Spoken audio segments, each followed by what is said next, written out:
John Cena versus R-Truth at Saturday night's main event was the best John Cena match I have seen in years. And I'm not exaggerating.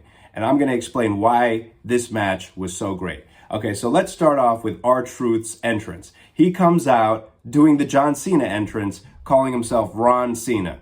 He's got a Ron Cena shirt, and the crowd is loving it.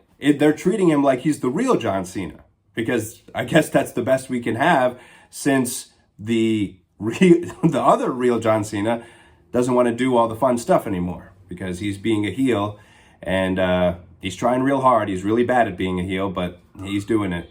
So Ron Cena comes out. Everyone's happy.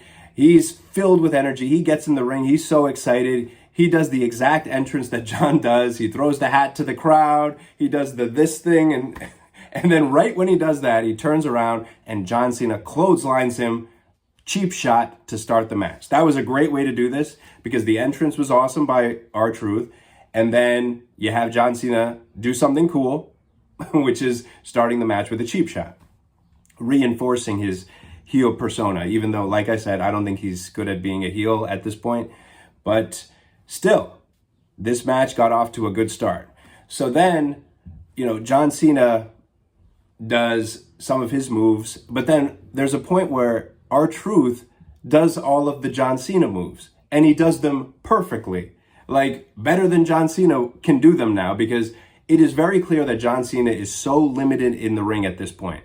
It's kind of sad to see, but at the same time, John shouldn't be going out there and having these 20-something minute matches. The match he had at WrestleMania was terrible. The match with Orton, it was terrible. You might think it wasn't as bad as the Cody Rhodes match at WrestleMania, but it was just bad in a different way because they just did their finishers over and over and over again. And then they had the, retired wrestlers come into the ring, the guys who are like road agents now, and then they all get the RKO. And then it's just like, it was a nothing match.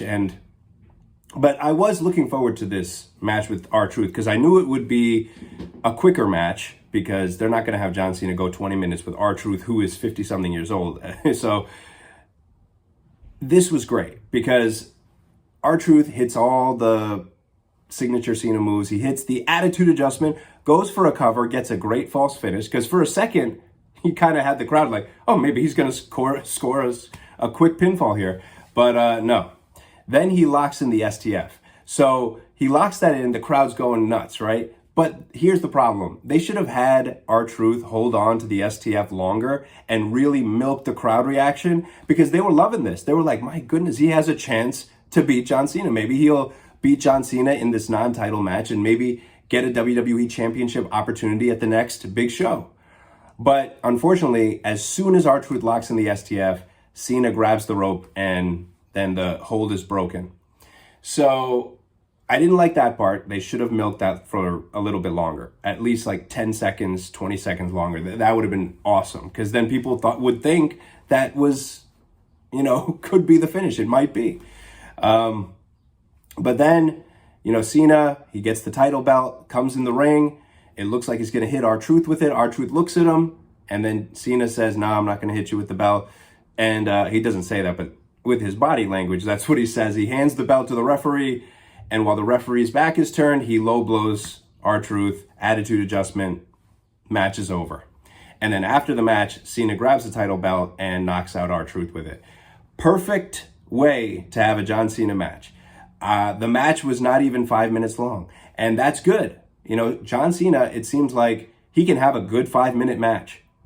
10 minutes probably is the max this guy can go. But he should not be being put in these 20-minute matches that are so terrible, and because he can barely do anything in the ring anymore. He can't do anything. The other guy pretty much has to do everything. This was a showcase for R-Truth. They made a case for letting R-Truth get a singles push just with that performance alone. Everyone knows how great R-Truth is, but for whatever reason, obviously the guy's in his 50s. Maybe they don't want to push him. But they should because he's one of the most valuable performers they have. But most importantly, John Cena should only have 5-minute matches from now on. I don't even want to see a 10-minute match because it's probably going to be bad, but 10 minutes max. But 5 minutes is the sweet spot for John Cena.